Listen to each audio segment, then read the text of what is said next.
These 10 presentation tips are the practical used tricks जो मैंने follow की थी और की थी 95 plus score marks in my examination. So आप भी इसको फॉलो करके you will also get good marks in your examination.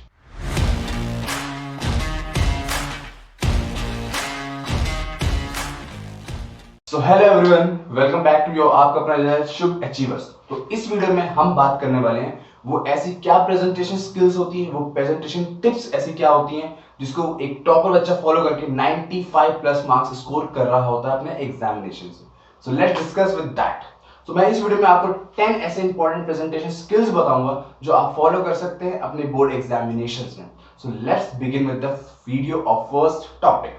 So the first thing is hand writing. अब सर हैंडराइटिंग की सी आप किसी को कैसे जज करते हैं? जब आप फर्स्ट टाइम किसी को देखते हैं, you look the behaviour, second you look the clothing of that person.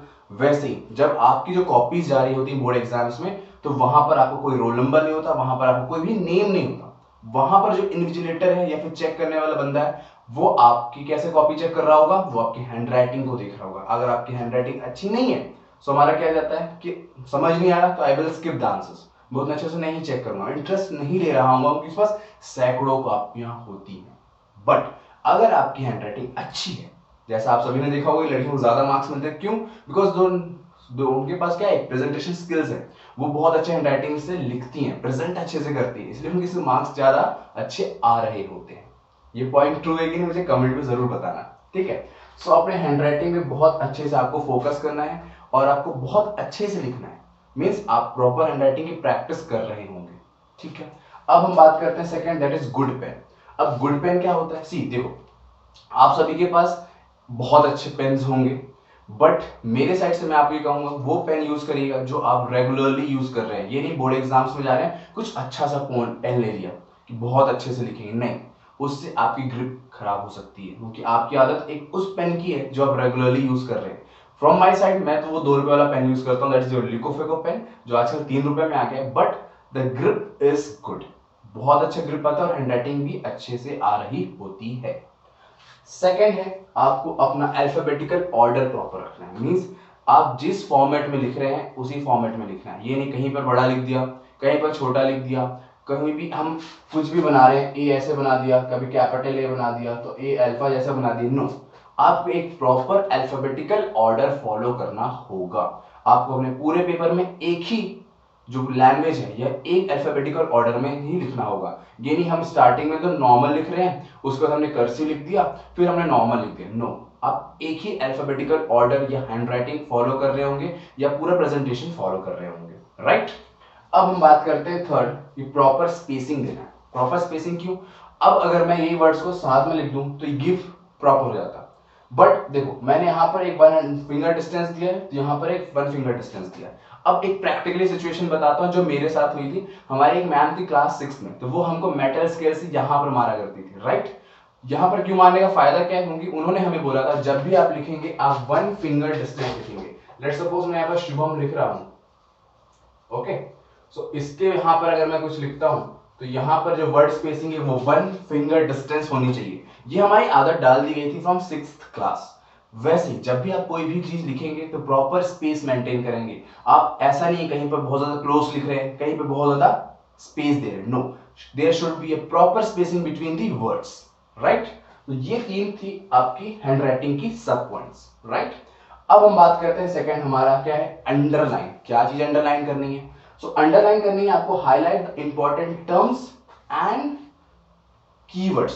आपको टर्म्स और कीवर्ड्स को अंडरलाइन करना है या हाईलाइट करना. आप कैसे कर सकते हैं? सी, बोर्ड एग्जामिनेशन में आपको सिर्फ एक ही पेन अलाउड होता है. क्या? That is your ball blue pen. आप ब्लैक पेन जनरली यूज नहीं कर सकते हैं. अब आप कैसे करेंगे highlight? So you can use your pencil. ठीक है. तो यहां पर आप अपना पेंसिल यूज कर सकते हैं. पेंसिल से आप जब को कुछ लगता है कि कुछ टर्म इंपॉर्टेंट है, आप उसको अंडरलाइन कीजिए, उसको मार्क कीजिए. ठीक है. तो आपको हमेशा कुछ इंपॉर्टेंट टर्म्स या कीवर्ड्स जो आप डेफिनेशन में लिख रहे हैं या उस पैराग्राफ या उन पूरे सेक्शन पॉइंट्स में लगता है आपको अंडरलाइन करना होगा. ठीक है. अब हम बात करते हैं, that is our third point, that is give सब हेडिंग एंड नंबर. अब जब भी आप आंसर लिखेंगे तो तो अगर आपका कोई क्वेश्चन पूछा है कि फर्स्ट क्वेश्चन के हमको 4 आंसर बताने हैं, ए, बी, सी और डी, तो आप क्या करते हैं, फर्स्ट लिखा आपने, आंसर लिखा और आप स्टार्ट कर देते हैं। No, always have a proper numbering of question, क्योंकि चेक करने वाले को कुछ नहीं पता होता। कंसिडर हिम और हर एज अ 5th और 4th क्लास स्टूडेंट।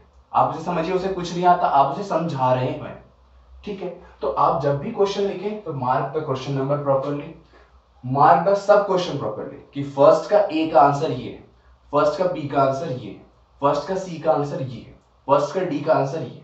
हमेशा आपको अपने क्वेश्चन की हेडिंग एंड सब हेडिंग पे ध्यान देना होता है, राइट। अब प्रॉपर नंबरिंग भी आप कर रहे होंगे कि आपने यहाँ पर अगर फर्स्ट क्वेश्चन किया है, उसके बाद आपको सेकंड नहीं बन रहा, बाय द वे अगर नहीं बन रहा तो आपने थर्ड क्वेश्चन स्टार्ट किया तो आप थर्ड क्वेश्चन मार्क करेंगे। ये नहीं आपने फर्स्ट किया, आप सेकंड लिख के आप थर्ड क्वेश्चन सॉल्व कर रहे हैं, सो इट इज इनकरेक्ट, आपको यहाँ पर मार्क्स नहीं मिल रहे होंगे। सो बी केयरफुल एंड बहुत ध्यान से पेपर करना है। ये गलतियां अगर आपने की तो आपके अच्छे मार्क्स भी कम हो रहे होंगे। क्यों? क्योंकि आपने क्वेश्चन ही गलत डाला है। अगर मैं आपसे पूछूं इसका आंसर क्या होगा और आप बता रहे हो किसी और का आंसर, तो मैं कैसे बोल सकता हूं कि ये सही आंसर है इस क्वेश्चन के अकॉर्डिंग?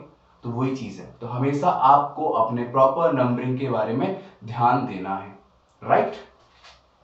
अब सब हेडिंग और प्रॉपर लेबलिंग करनी है। अब जब भी आप डायग्राम बनाते हैं, बिकॉज आपके डायग्राम्स आते हैं बायोलॉजी में, फिजिक्स में, तो आपको प्रॉपर लेबलिंग करनी है कि हाँ भाई ये चीज कैथोड है, ये चीज एनोड है, राइट, ये चीज रिफ्लेक्स आर्क है। तो आपको प्रॉपर लेबलिंग करनी है, डायग्राम से कई बार प्रैक्टिस करनी है। और ये नहीं हम कहीं भी लेबल कर रहे हैं, जिस पॉइंट पे है उस पॉइंट पे ही एरो बना के आप उस चीज को मेंशन कर रहे होंगे। तो आपको प्रॉपर लेबलिंग करनी है अपने डायग्राम्स में, ठीक है, अपने फिगर्स में जो आप बना रहे होंगे, राइट।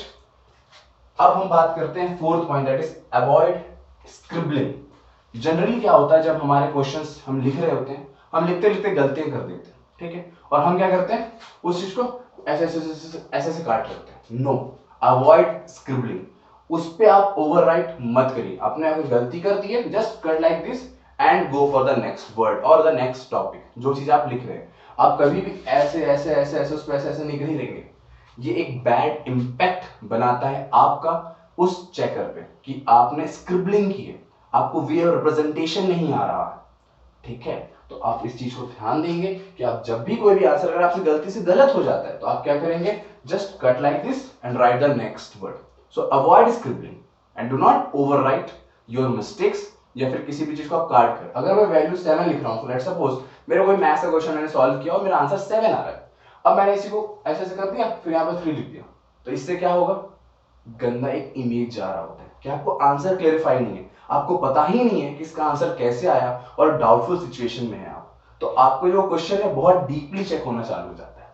वहां पर आपके मार्क्स कटने के चांसेस बढ़ जाते हैं। जब आपकी हैंडराइटिंग बहुत अच्छी है, प्रेजेंटेशन अच्छी है, आपने अपने मिस्टेक्स को ऐसे काटा है, नॉर्मली लिख दिया 7 और विद कॉन्फिडेंस से दिखता है कि अच्छा आपको आंसर क्लियर है, आप इसी को ऐसे काट के इसी पे आप 3 बना रहे हैं, it's make the doubtful situation, doubt में आ जाती है आपकी आंसर शीट कि आपको आंसर ही क्लियर नहीं है, आप डाउटफुल हो, आपने शायद चीटिंग की हो मे बी, ठीक है। तो इस चीज को अवॉइड करेंगे आप, राइट। अब हम बात करते हैं the fifth thing is manage time. आपको जब भी क्वेश्चन पेपर मिले तो have the utilization of 15 minutes. जो क्वेश्चन पेपर मिला है उसमें आप क्वेश्चन पेपर को रीड करेंगे, समझेंगे, ना कि आप दूसरों से आंसर पूछेंगे या फिर ये क्वेश्चन पता करेंगे। नो, आपको उन क्वेश्चंस को 3 बार पढ़ना है, 2 बार पढ़ना है, 15 minutes is more than enough. आपको पूरा वन थ्रू करना है, सेक्शन ए से लेकर सेक्शन डी तक। प्रॉपर्ली टाइम मैनेजमेंट करना है कि मेरे को इतने टाइम में ये सेक्शन में देना है, इतना टाइम मुझे बी सेक्शन में देना है, इतना टाइम मुझे सी सेक्शन में देना है, और जहां से आपको इजी लगे वहां से आप स्टार्ट कर सकते हैं। तो हमेशा आपको जब भी पेपर मिले, मैनेज योर टाइम। ये नहीं हम 15 मिनट्स इधर उधर देख रहे हैं, उसके बाद हमारा टाइम चालू हो चुका और हम उसमें भी अवॉइड कर रहे हैं, तो उससे आपका टाइम लैप्स होगा और आप अपना पूरा क्वेश्चन पेपर कंप्लीट नहीं कर पा रहे होगे। फिर आपने देखा होगा कई लोगों को कि मेरा पेपर ही छूट गया, टाइम कम पड़ गया था। तो इस टाइप्स के रीजंस आपको देखने को मिलते हैं, ठीक है। तो ये चीज आपको अवॉइड करनी है, राइट। अब हम बात करते हैं that is sixth, attempt easy question. अब देखो एक ह्यूमन मेंटेलिटी क्या है, जो चीज हमें आसान लगती है हम पहले करते हैं और कठिन चीज हम अवॉइड करते हैं, राइट। तो वही चीज आप यहाँ पर फॉलो करिए। और आपने क्वेश्चन पेपर पढ़ा और आपको लग रहा है कि मुझे सेक्शन बी बहुत इजी है, मेरे को सारे बन सकते हैं, तो आप सेक्शन डी को स्टार्ट कर सकते हो। उसके बाद आपको लग रहा है कि सेक्शन डी इजी है, तो आप सेक्शन डी करो।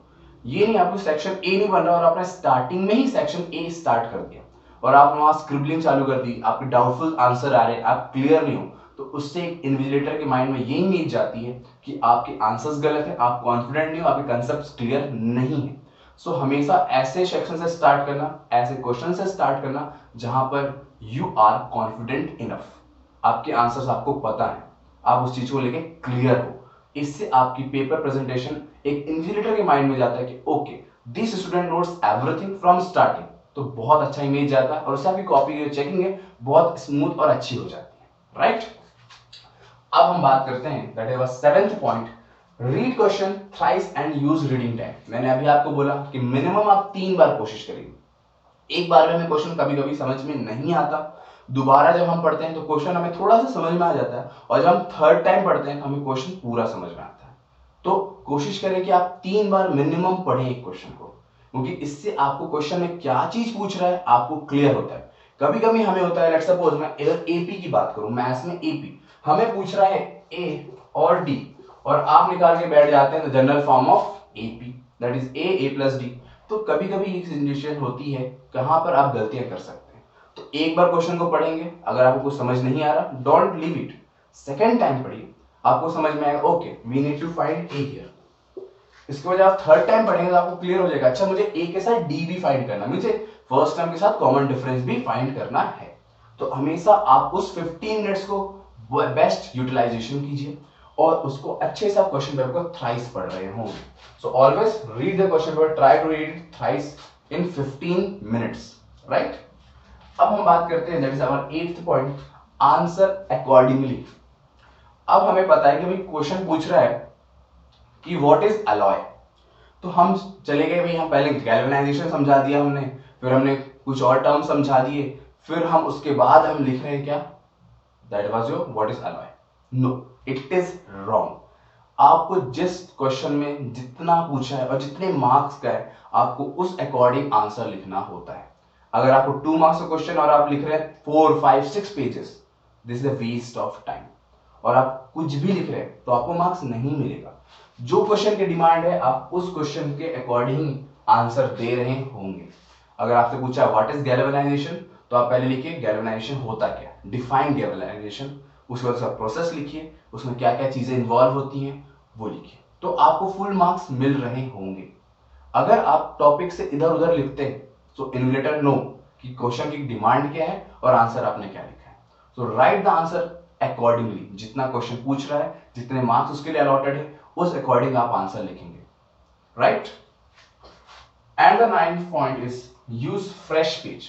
अब हमारे लोग कुछ होते हैं जो बड़े पेपर बचाने लगते हैं, मूवमेंट चलता है, पेपर बचाओ movement in exams, no, don't do this in your board examination. बाकी टाइम इट्स फाइन, जो आप कर रहे होते हैं ठीक है, बट बोर्ड एग्जामिनेशन में आप प्लीज मत करिएगा, it will make your result tough, ठीक है। अब ये चीज क्यों बोल रहा हूं, अगर आपका एक क्वेश्चन लेट्स सपोज 1.5 पेज में कंप्लीट हो रहा है और हाफ पेज आपका रिमेनिंग है, सो आप क्या कर सकते हैं, you just cover that answer, उसके बाद आप स्लैश मार्क करिए और सेकंड पेज से आप अपना सेकंड क्वेश्चन स्टार्ट करिए। दिस गिव्स अ प्रेजेंटेशन कि आपको पता है कैसे चीजों को लिखना है। सो हमेशा कोशिश करें जब भी एक नया डायग्राम हो, जब भी एक नया क्वेश्चन हो, तो नए पेज से उसकी शुरुआत करें, ना कि उसी पेज में हम स्टार्ट करते हैं। हमने यहाँ पर सेकंड भी कर दिया और उसके बाद हमने क्लोज करके यहाँ थर्ड भी कर दिया। This gives a bad impact on your sheets, ठीक है। तो हमेशा इस चीज को अवॉइड करें आप, कि आप हमेशा जब भी आंसर लिखें तो आप एक नए पेज फ्रेश पेज से लिखें, ठीक है। हमेशा डायग्राम बड़ा बनाएं, कोशिश करें क्लियर बनाएं, जब भी आप लिखें तो अच्छे से लिख रहे हो, और हमेशा एक नया पेज से स्टार्टिंग करें। अब आपने देखा होगा इंग्लिश में अगर फॉर्मुलेटर्स आ जाता है तो आप सभी के टीचर्स ने बोला होगा कि always use a new page, यही फॉर्मेट यूज करना है।